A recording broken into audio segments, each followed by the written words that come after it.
ਪਿਆਸ ਵੀ ਲੱਗਦੀ ਆ, ਪਰ ਮੂੰਹ ਤੋਂ ਬੋਲ ਨਹੀਂ ਛੱਡਦਾ ਸ਼ਿਆਮ ਬਲਰਾਮ, ਸ਼ਿਆਮ ਬਲਰਾਮ। ਕਰਦਿਆਂ ਕਰਦਿਆਂ ਪਿਆਰੂ ਇਹ ਡਿੱਗਦਾ ਢਹਿੰਦਾ ਉਹ ਬਿੰਦਰਾਵਨ ਦੇ ਜੰਗਲ ਦੇ ਵਿੱਚ ਚਲਿਆ ਗਿਆ। ਉਸ ਜੰਗਲ ਦੇ ਵਿੱਚ ਜਾ ਪਹੁੰਚਿਆ ਜਿੱਥੇ ਕ੍ਰਿਸ਼ਨ ਜੀ ਮਹਾਰਾਜ ਖੁਦ ਕਹਿੰਦੇ ਆ ਕੇ ਬਾਂਸੁਰੀ ਵਜਾ ਕੇ ਗਊਆਂ ਨੂੰ ਚਰਾਉਂਦੇ ਸਨ। ਉੱਥੇ ਜਿਸ ਵੇਲੇ ਜਾ ਪਹੁੰਚਿਆ, ਜਿਹੜੇ ਰੁੱਖ ਦੀ ਨਿਸ਼ਾਨੀ ਦੱਸੀ ਸੀ ਉਸ ਰੁੱਖ ਦੇ ਕੋਲ ਠਹਿਰ ਗਿਆ। ਉਸ ਰੁੱਖ ਦੇ ਕੋਲ ਠਹਿਰ ਗਿਆ। ਕਹਿੰਦੀ ਹੁਣ ਤੇ ਰਾਤ ਪੈ ਗਈ ਹੈ, ਹੁਣ ਰਾਤ ਪੈ ਗਈ ਹੈ, ਰਾਤ ਤੇ ਮੈਨੂੰ ਇੱਥੇ ਕੱਟਣੀ ਪਵੇਗੀ। ਇਹ ਦਰਖਤ ਦੇ ਉੱਪਰ ਚੜ ਗਿਆ, ਦਰਖਤ ਦੇ ਉੱਪਰ ਚੜ ਗਿਆ ਤੇ ਨਾਲ ਬੋਲੀ ਜਾ ਰਿਹਾ ਇਹੋ ਹੀ ਗੱਲ ਪਿਆਰੀ। ਜਿਵੇਂ ਰਟਨ ਕਰਦੇ ਹਾਂ ਅਸੀਂ ਵਾਹਿਗੁਰੂ ਦਾ, ਕੋਈ ਵੀ ਕਿਸੇ ਵੀ ਧਰਮ ਦੇ ਨਾਲ ਜੁੜਿਆ, ਕਿਸੇ ਦਾ ਵੀ ਕੋਈ ਜਾਪ ਕਰਦਾ, ਪਿਆਰੀ ਜਦੋਂ ਅਸੀਂ ਇਹ ਗੱਲ ਕਹਿੰਦੇ ਹਾਂ ਕਿ ਬੇੜੀਆਂ ਦਰਿਆ ਦੇ ਕੋਲ ਖੜੀਆਂ ਹੁੰਦੀਆਂ ਨੇ, 4-5 ਜੀ ਬੇੜੀਆਂ ਖੜੀਆਂ ਨੇ, ਇੱਕ ਕਿਸੇ ਵੀ ਬੇੜੀ ਦੇ ਵਿੱਚ ਅਸਵਾਰ ਹੋ ਜਾਵੋ ਕਿ ਪਾਰ ਲੰਘ ਜਾਊਗੀ। ਤੇ ਜੇ ਕਦਰੇ ਕੋ ਮਨੁੱਖ ਆਖੇ ਇੱਕ ਬੇੜੀ ਚੋਂ ਦੂਸਰੀ ਬੇੜੀ ਦੇ ਵਿੱਚ ਵੀ ਨਾਲ ਪੈਰ ਪਾ ਲਵਾਂ, ਨਹੀਂ, ਉਹ ਲੰਘ ਨਹੀਂ ਸਕੇਗਾ। ਇੱਕ ਬੇੜੀ ਦੇ ਵਿੱਚ ਅਸਵਾਰ ਹੋ ਜਾਵੇ ਹਿੰਦੂ ਬ੍ਰਾਹਮਣ, ਭਾਵੇਂ ਹਿੰਦੂ ਧਰਮ ਨੂੰ ਕੋਈ ਮੰਨਦਾ, ਭਾਵੇਂ ਮੁਸਲਮਾਨ ਧਰਮ ਨੂੰ ਮੰਨਦਾ, ਭਾਵੇਂ ਕੋਈ ਕ੍ਰਿਸਚਨ ਆ, ਭਾਵੇਂ ਕੋਈ ਸਿੱਖ ਹੈ, ਕੋਈ ਵੀ, ਭਾਵੇਂ ਕੋਈ ਬੋਧੀ ਆ, ਭਾਵੇਂ ਕੋਈ ਜੈਨ ਹੈ, ਆਪੋ ਆਪਣੇ ਧਰਮ ਸਾਰਿਆਂ ਨੂੰ ਮੁਬਾਰਕ। ਪਰ ਹੁਣ ਇਹ ਕਹਿ ਰਿਹਾ ਦਰਖਤ ਦੇ ਉੱਤੇ ਚੜਿਆ ਹੋਇਆ ਤੇ ਇਹੋ ਗੱਲ ਕਹਿ ਰਿਹਾ ਸ਼ਿਆਮ ਬਲਰਾਮ, ਸ਼ਿਆਮ ਬਲਰਾਮ। ਕਰਦਿਆਂ ਕਰਦਿਆਂ ਇਸ ਦੀ ਰਾਤ ਪੂਰੀ ਹੋ ਗਈ।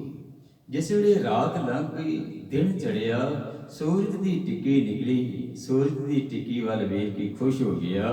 ਕਹਿੰਦੇ ਹੁਣ ਉਹ ਬੱਚੇ ਸ਼ਿਆਮ ਬਲਰਾਮ ਜ਼ਰੂਰ ਆਉਣਗੇ, ਜ਼ਰੂਰ ਆਉਣਗੇ। ਕਹਿੰਦੇ ਉਧਰੋਂ ਸਮਾਂ ਪਿਆਰੀ ਉਹ ਯਾਦ ਕਰ ਰਿਹਾ ਸੀ, ਯਾਦ ਕਰ ਰਿਹਾ ਸੀ ਨਾ, ਜਿਵੇਂ ਆਜ਼ਾਦ ਨਾਰਾਇਣ ਨਾਰਾਇਣ ਕਰਦਿਆਂ ਪਿਆਰੇ ਮੁਕਤ ਹੋ ਗਿਆ। ਨਾਰਾਇਣ ਦਾ ਜਾਪ ਕਰਦਿਆਂ ਕਰਦਿਆਂ ਹੀ ਪਰਮੇਸ਼ਰ ਦੇ ਚਰਨਾਂ ਦੇ ਨਾਲ ਲਿਵ ਜੁੜ ਗਈ। ਅੱਜ ਸ਼ਾਮ ਬਲਰਾਮ ਕਰਦਿਆਂ ਕਰਦਿਆਂ ਜਦੋਂ ਸੂਰਜ ਦੀ ਟਿੱਕੀ ਨਿਕਲੀ ਤੇ ਕ੍ਰਿਸ਼ਨ ਜੀ ਮਹਾਰਾਜ ਤੇ ਬਲਰਾਮ ਕਹਿੰਦੇ ਬਾਂਸੁਰੀ ਵਜਾਉਂਦੇ ਆ ਰਹੇ ਨੇ। ਕ੍ਰਿਸ਼ਨ ਚਰਾਵਤ ਗਾਊਰੀ, ਕ੍ਰਿਸ਼ਨ ਚਰਾਵਤ ਗਾਊਰੀ, ਕਹਿੰਦੇ ਬਾਂਸੁਰੀ ਵਜਾਉਂਦੇ ਆ ਰਹੇ ਨੇ। ਜਿਸ ਬਾਂਸੁਰੀ ਦੇ ਵਿੱਚ ਕਹਿੰਦੇ ਇਤਨਾ ਆਨੰਦ ਹੈ, ਕਹਿੰਦੇ ਬ੍ਰਹਮੇ ਵਰਗੇ ਵੀ ਇਸ ਬਾਂਸੁਰੀ ਦੀ ਆਵਾਜ਼ ਨੂੰ ਮੁਗਧ ਹੋ ਜਾਇਆ ਕਰਦੇ ਸਨ ਸੁਣ ਕੇ। ਤੇ ਅੱਜ ਜਿਸ ਵੇਲੇ ਬਾਂਸੁਰੀ ਦੀ ਇਸਨੇ ਆਵਾਜ਼ ਚੋਰਣੀ ਸੁਣੀ ਤੇ ਉਤਰਿਆ ਦਰਖਤ ਤੇ ਕਹਿੰਦੇ ਆ ਗਏ ਨੇ, ਗਊਆਂ ਵੀ ਆ ਰਹੀਆਂ ਨੇ ਮਗਰ ਮਗਰ। ਜਦੋਂ ਬਾਂਸੁਰੀ ਦੀ ਆਵਾਜ਼ ਆਈ, ਬਾਂਸੁਰੀ ਦੀ ਆਵਾਜ਼ ਸੁਣ ਕੇ ਗਊਆਂ ਉੱਤਰ ਪਹਾੜੋਂ ਆਈਆਂ। ਨਿੱਕੇ ਨਿੱਕੇ ਜਦੋਂ ਹੁੰਦੇ ਸੀ ਬੱਚੀਆਂ ਇਹ ਗਾਇਆ ਕਰਦੀਆਂ ਸਨ। ਕਹਿੰਦੇ ਜਿਸ ਵੇਲੇ ਗਾਈਆਂ ਵੀ ਆ ਰਹੀਆਂ ਸਨ ਬਾਂਸੁਰੀ ਦੀ ਆਵਾਜ਼ ਸੁਣ ਕੇ, ਇਹ ਵੀ ਉੱਤਰ ਆਇਆ, ਉੱਤਰ ਆਇਆ। ਇਸ ਨੇ ਵੇਖਿਆ ਪਿਆਰਿਓ ਇਹ ਤੇ ਆਇਆ ਸਿਰਫ ਗਹਿਣੇ ਲਾਉਣ ਵਾਸਤੇ ਸੀ, ਇਹਦੀ ਬਕੂਕਨ ਸੁੰਦਰ ਜਿਹੜੇ ਪਾਏ ਹੋਏ ਸਨ ਉਹ ਲਾਉਣ ਵਾਸਤੇ ਆਇਆ ਸੀ, ਇਹਦੀ ਮਨੀ ਨੂੰ ਲੈਣ ਵਾਸਤੇ ਆਇਆ ਸੀ। ਕਹਿੰਦੇ ਆ ਗਏ ਸ਼ਿਆਮ, ਯੋਰ ਤੱਕ ਆਵਾਜ਼ ਮਾਰੀ, ਕਹਿੰਦੇ ਸ਼ਿਆਮ ਠਹਿਰ ਜਾਓ, ਸ਼ਿਆਮ ਠਹਿਰ ਜਾਓ। ਕਹਿੰਦੇ ਜਿਸ ਵੇਲੇ ਇਸਨੇ ਆਵਾਜ਼ ਦਿੱਤੀ ਤੇ ਕ੍ਰਿਸ਼ਨ ਜੀ ਮਹਾਰਾਜ ਤੇ ਬਲਰਾਮ ਰੁਕ ਗਏ।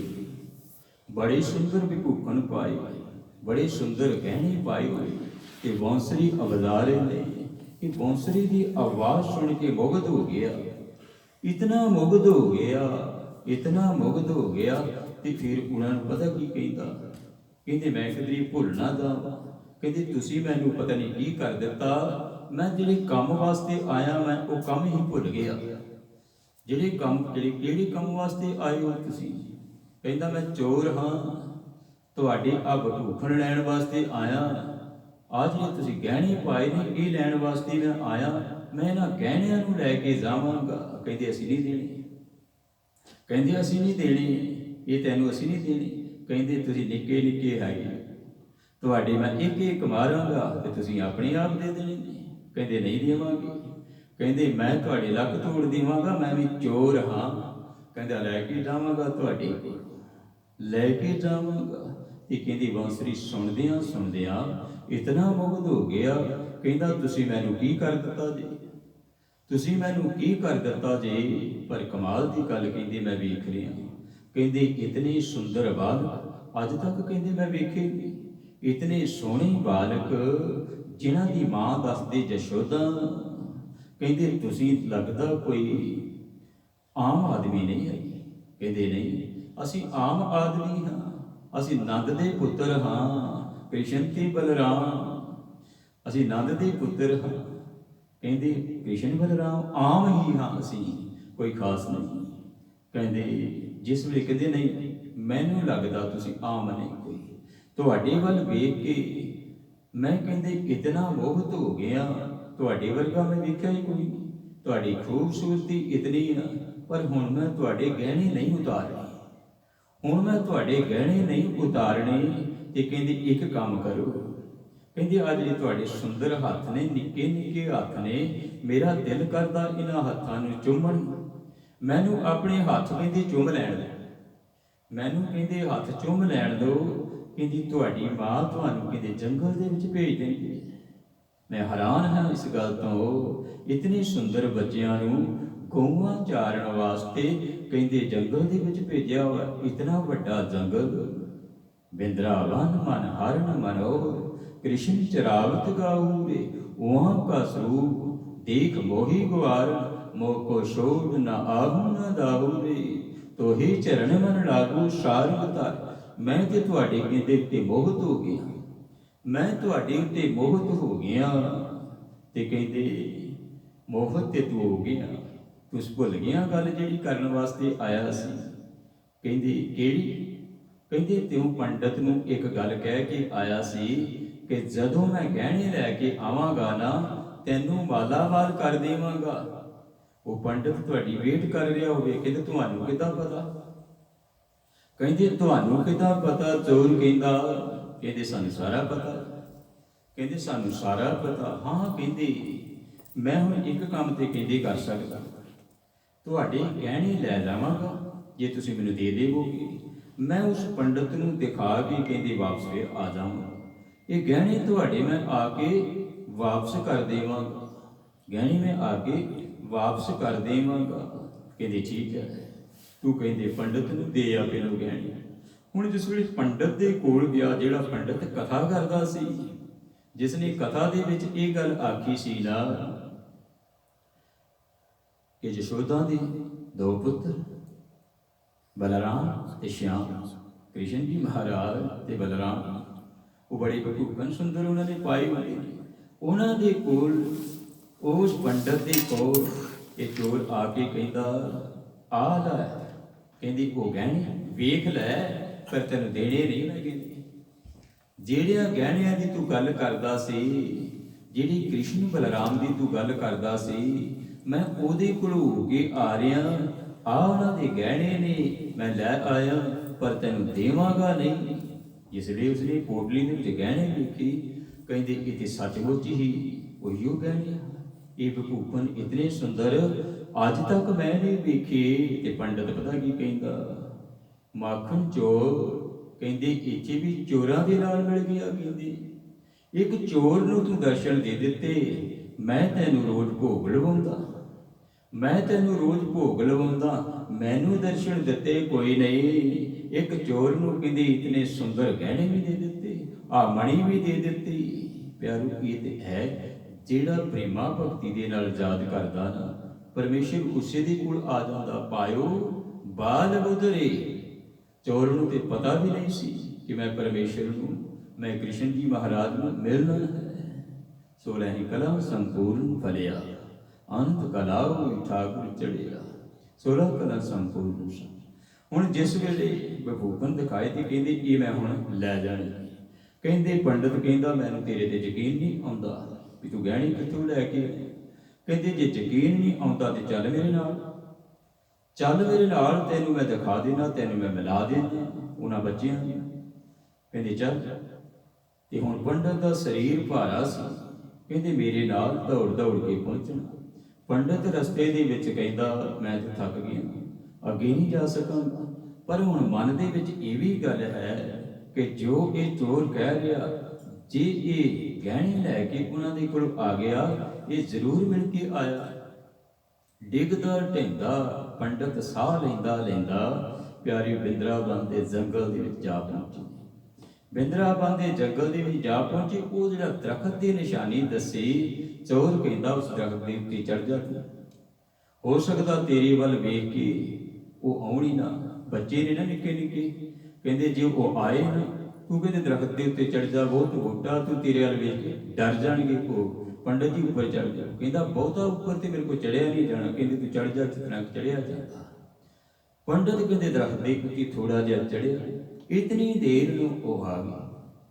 ਕ੍ਰਿਸ਼ਨ ਤੇ ਬਲਰਾਮ ਬਾਂਸੁਰੀ ਵਜਾਉਂਦੇ ਵਜਾਉਂਦੇ ਤੇ ਪੰਡਤ ਨੂੰ ਕਹਿੰਦੇ, ਪੰਡਤ ਜੀ ਵੇਖੋ, ਕਹਿੰਦਾ ਮੈਨੂੰ ਤਾਂ ਦਿਖਾਈ ਕੋਈ ਨਹੀਂ ਦਿੰਦਾ, ਮੈਨੂੰ ਨਹੀਂ ਕੋਈ ਵੀ ਦਿਖਾਈ ਦਿੰਦਾ। ਕਹਿੰਦੇ ਥੱਲੇ ਆ ਜਾਓ। ਜਿਸ ਵੇਲੇ ਥੱਲੇ ਆਏ ਤੇ ਕਹਿੰਦੇ ਹੁਣ ਤੱਕ ਲੈ, ਕਹਿੰਦੇ ਮੈਨੂੰ ਨਹੀਂ ਦਿਖਾਈ ਦਿੰਦੇ, ਮੈਨੂੰ ਕੁਝ ਵੀ ਦਿਖਾਈ ਨਹੀਂ ਦੇ ਰਿਹਾ। ਕਹਿੰਦੇ ਤੈਨੂੰ ਬਾਂਸੁਰੀ ਦੀ ਆਵਾਜ਼ ਨਹੀਂ ਸੁਣਾਈ ਦਿੰਦੀ? ਕਹਿੰਦੇ ਨਹੀਂ। ਕਹਿੰਦੇ ਤੈਨੂੰ ਕ੍ਰਿਸ਼ਨ ਬਲਰਾਮ ਸ਼ਿਆਮ ਬਲਰਾਮ ਨਹੀਂ ਦਿਖਾਈ ਦਿੰਦੀ? ਕਹਿੰਦੇ ਨਹੀਂ, ਮੈਨੂੰ ਕੋਈ ਨਹੀਂ ਦਿਖਾਈ ਦਿੰਦੇ। ਹੁਣ ਚੋਰ ਕਹਿੰਦਾ ਸ਼ਿਆਮ ਬਲਰਾਮ ਨੂੰ ਇਹਨੂੰ ਦਿਖਾਈ ਨਹੀਂ ਦੇ ਰਿਹਾ, ਇਹ ਪੰਡਤ ਨੂੰ ਤੁਸੀਂ ਦਿਖਾਈ ਨਹੀਂ ਦੇ ਰਹੇ। ਤੇ ਕ੍ਰਿਸ਼ਨ ਬਲਰਾਮ ਦੋਨੋਂ ਹੱਸ ਰਹੇ, ਦੋਨੋਂ ਹੱਸ ਰਹੇ ਨੇ। ਕਹਿੰਦੇ ਇਸ ਨੂੰ ਵੀ ਆਪਣੇ ਦਰਸ਼ਨ ਦਿਓ, ਇਸ ਨੂੰ ਵੀ ਆਪਣੇ ਦਰਸ਼ਨ ਦਿਓ। ਜਿਸ ਵੇਲੇ ਚੋਰ ਨੇ ਇਹ ਗੱਲ ਆਖੀ ਕਿ ਉਹਨਾਂ ਨੇ ਸਾਖਸ਼ਾਤ ਸ਼ਿਆਮ ਬਲਰਾਮ ਦੋਨਾਂ ਦੇ ਦਰਸ਼ਨ ਪੰਡਤ ਨੇ ਕੀਤੇ ਤੇ ਪੰਡਤ ਚਰਨਾਂ ਤੇ ਢਹਿ ਪਿਆ, ਪਰਨਾਂ ਤੇ ਢਹਿ ਪਿਆ। ਕਹਿੰਦੇ ਮੈਂ ਤੇ ਸਾਰੀ ਉਮਰ ਭਜਨ ਹੀ ਗਾਉਂਦਾ ਰਿਹਾ, ਭੋਗ ਲਵਾਉਂਦਾ ਰਿਹਾ, ਪਰ ਦਰਸ਼ਨ ਹੋਏ ਚੋਰ ਦੇ ਰਾਹੀਂ ਪਾਇਓ ਬਾਲ ਬੁੱਧਰੇ। ਜਦੋਂ ਮਾਲਕ ਦੇ ਚਰਨਾਂ ਦੇ ਨਾਲ ਜੁੜੀਏ, ਇਸ ਤਰ੍ਹਾਂ ਦੀ ਸਾਡੀ ਬਿਰਤੀ ਬਣ ਜਾਵੇ ਕਿ ਸਤਿਗੁਰੂ ਦੇ ਬਚਨਾਂ ਤੇ ਸਾਨੂੰ ਪ੍ਰਤੀਤ ਆ ਜਾਵੇ ਜੋ ਭਗਤ ਜੀ ਕਹਿ ਰਹੇ ਨੇ, ਬਚਨੀ ਤੋਰ ਮੋਰ ਮਨ ਮਾਨੈ ਜਨ ਕੋ ਪੂਰਨ ਦੀਜੈ। ਤੁਹਾਡੇ ਬਚਨਾਂ ਤੇ ਯਕੀਨ ਆ ਜਾਵੇ, ਭਰੋਸਾ ਬਣ ਜਾਵੇ, ਪ੍ਰਤੀਤੀ ਆ ਜਾਵੇ ਮੈਨੂੰ। ਹਉ ਬਲ ਬਲ ਜਾਓ ਰਮਈਆ ਕਾਰਨੇ। ਵਾਹਿਗੁਰੂ ਜੀ, ਮੈਂ ਤੁਹਾਡੇ ਤੋਂ ਬਲਹਾਰ ਨਹੀਂ ਜਾਂਦਾ, ਮੈਂ ਤੁਹਾਡੇ ਤੋਂ ਵਾਰ ਨਹੀਂ ਜਾਂਦਾ। ਬਲ ਬਲ ਜਾਓ ਰਮਈਆ ਕਾਰਨੇ, ਕਾਰਨ ਕਵਨ ਆਬੋਲ। ਤੁਸੀਂ ਮੇਰੇ ਨਾਲ ਬੋਲਦੇ ਕਿਉਂ ਨਹੀਂ, ਮੇਰੇ ਨਾਲ ਗੱਲਾਂ ਕਿਉਂ ਨਹੀਂ ਕਰਦੇ? ਪ੍ਰਭੂ ਦੇ ਪਿਆਰੇ ਭਗਤ ਜਦੋਂ ਵਾਹਿਗੁਰੂ ਦੇ ਨਾਲ ਇੱਕ ਮਿਕਤਾ ਹੋ ਜਾਂਦੀ ਆ ਪਿਆਰਿਓ, ਫਿਰ ਵਾਹਿਗੁਰੂ ਨੂੰ ਇਹ ਕਹਿ ਦਿੰਦੇ ਨੇ ਮੇਰੇ ਨਾਲ ਗੱਲਾਂ ਕਰੋ, ਮੇਰੇ ਨਾਲ ਤੁਸੀਂ ਬੈਠ ਕੇ ਗੱਲਾਂ ਕਰੋ। ਕਹਿੰਦੇ ਕਿਉਂ ਨਹੀਂ ਮੇਰੇ ਨਾਲ ਤੁਸੀਂ ਬੋਲਦੇ? ਮੇਰੇ ਤੋਂ ਨਾਰਾਜ਼ ਹੋ, ਮੇਰੇ ਤੋਂ ਕਿਹੜੀ ਭੁੱਲ ਹੋ ਗਈ ਜੋ ਮੇਰੇ ਨਾਲ ਤੁਸੀਂ ਬੋਲਦੇ ਨਹੀਂ? ਪ੍ਰਭੂ ਦੇ ਪਿਆਰੇ ਇਸੇ ਤਰ੍ਹਾਂ ਹੀ ਕਹਿੰਦੇ ਨੇ ਪਿਆਰਿਓ, ਰਹਾਉ ਬਹੁਤ ਜਨਮ ਬਿਸਰੇ ਥੇ ਮਾਧੋ, ਇਹ ਜਨਮ ਤੁਮਾਰੇ ਲੇਖੇ। ਬੜੀਆਂ ਜਨਮਿਆਂ ਤੋਂ ਵਿਸਰਿਆ ਹੋਇਆ ਸੀ, ਪਤਾ ਨਹੀਂ ਕਿਤਨੇ ਕੁ ਜਨਮ ਕੀ, ਬਹੁਤ ਜਨਮ। ਕਹਿੰਦੇ ਪਹਿਲੋਂ ਦਰਸ਼ਨੇ ਦਾ ਮਤਲਬ ਹੋਏ ਸੀ ਕਦੇ, ਬਹੁਤ ਜਨਮ ਵਿਸਰੇ ਥੇ ਮਾਧੋ, ਇਹ ਜਨਮ ਤੁਮਾਰੇ ਲੇਖੇ। ਕਹਿੰਦੇ ਵਿਛੜਿਆ ਸੀ ਤੁਹਾਡੇ ਕੋਲ, ਇਹਦੇ ਮਤਲਬ ਪਹਿਲੋਂ ਦਰਸ਼ਨ ਕਿਧਰੇ ਹੋਏ ਸੀ, ਇਹ ਵਿਛੜ ਗਿਆ, ਇਹ ਹੁਣ ਤੇ ਬਹੁਤ ਜਨਮ ਹੋ ਗਏ ਨੇ, ਇਹ ਜਨਮ ਤੁਮਾਰੇ ਲੇਖੇ। ਕਹਿੰਦੇ ਇਹ ਜਿਹੜਾ ਮਨੁੱਖਾ ਜਨਮ ਜਿਹੜਾ ਮੈਨੂੰ ਮਿਲਿਆ ਨਾ, ਇਹ ਮੈਂ ਤੇਰੇ ਲੇਖੇ ਲਾਇਆ ਹੋਇਆ, ਇਹ ਮੈਂ ਤੇਰੇ ਲੇਖੇ ਲਾਇਆ ਹੋਇਆ। ਕਹਿ ਰਵਿਦਾਸ ਆਸ ਲਗ ਜੀਵੋ, ਚਿਰ ਪਇਓ ਦਰਸ਼ਨ ਦੇਖੇ। ਮੈਂ ਤੇ ਤੇਰੀ ਆਸਾ ਤੇ ਜਿੰਦਾ, ਚਿਰ ਪਇਓ ਦਰਸ਼ਨ ਦੇਖੇ। ਬਹੁਤ ਸਮਾਂ ਹੋ ਗਿਆ, ਲੰਬਾ ਸਮਾਂ ਹੋ ਗਿਆ ਜਦੋਂ ਤੇਰੇ ਦਰਸ਼ਨ ਕੀਤੇ ਸੀ। ਵਾਹਿਗੁਰੂ ਜੀ ਮੈਨੂੰ ਹੁਣ ਦਰਸ਼ਨ ਦਿਦਾਰੇ ਬਖਸ਼ਿਸ਼ ਕਰੋ, ਮੇਰੇ ਤੇ ਇਹ ਰਹਿਮਤ ਕਰੋ। ਜਦੋਂ ਉਸ ਮਾਲਕ ਦੇ ਚਰਨਾਂ ਦੇ ਨਾਲ ਪਿਆਰੋ ਇਸ ਤਰੀਕੇ ਦੇ ਨਾਲ ਅਰਦਾਸਾਂ ਬੇਨਤੀਆਂ ਕਰੀਏ, ਅਰਦਾਸਾਂ ਬੇਨਤੀਆਂ ਕਰਾਂਗੇ ਮਾਲਕ ਦੇ ਚਰਨਾਂ ਦੇ ਨਾਲ ਜੁੜ ਕਰਕੇ, ਤੇ ਸਤਿਗੁਰੂ ਬਖਸ਼ਿਸ਼ ਕਰ ਦੇਵੇਗਾ। ਜਿਵੇਂ ਹਿੰਦੂ ਪਰਿਵਾਰ ਨੇ ਪਿਆਰੋ ਗੁਰੂ ਰਾਮਦਾਸ ਮਹਾਰਾਜ ਜੀਆਂ ਦੇ ਚਰਨਾਂ ਦੇ ਵਿੱਚ ਅਰਦਾਸ ਬੇਨਤੀ ਕੀਤੀ ਕਿ ਸਤਿਗੁਰੂ ਜੀ ਬੱਚੀ ਦਾ ਵਿਆਹ ਨਹੀਂ ਹੋ ਰਿਹਾ, ਮੂਲ ਮੰਤਰ ਦਾ ਜਾਪ ਕੀਤਾ ਕਿ ਸਤਿਗੁਰੂ ਧੰਨ ਗੁਰੂ ਰਾਮਦਾਸ ਮਹਾਰਾਜ ਜੀਆਂ ਨੇ ਬਖਸ਼ਿਸ਼ ਕਰ ਦਿੱਤੀ, ਬੱਚੀ ਦਾ ਵਿਆਹ ਹੋ ਗਿਆ। ਇਹ ਕਾਜੀ ਸਲਾਰਦੀਨ ਨੇ ਪਿਆਰਿਓ ਇਹ ਗੱਲ ਆਖੀ, ਲੇਖ ਨਾ ਮਿਟਈ ਹੈ ਸਕੀ, ਜੋ ਲਿਖਿਆ ਕਰਤਾਰ। ਇਹ ਮੇਰੇ ਸਤਿਗੁਰਾਂ ਨੇ ਧੰਨ ਗੁਰੂ ਕਲਗੀਧਰ ਮਹਾਰਾਜ ਜੀਆਂ ਨੇ ਕਾਜੀ ਦੇ ਸੰਸੇ ਦੀ ਨਿਵਰਤੀ ਕੀਤੀ। ਤੇ ਜੇ ਇੱਕ ਚੋਰ ਜਿਸ ਨੂੰ ਪਿਆਰਿਓ ਚੋਰੀਆਂ ਹੀ ਕਰਦਾ ਸੀ, ਉਸ ਨੂੰ ਵੀ ਦਰਸ਼ਨ ਦਿੱਤੇ ਸ਼ਿਆਮ ਬਲਰਾਮ ਨੇ, ਕ੍ਰਿਸ਼ਨ ਜੀ ਮਹਾਰਾਜ ਨੇ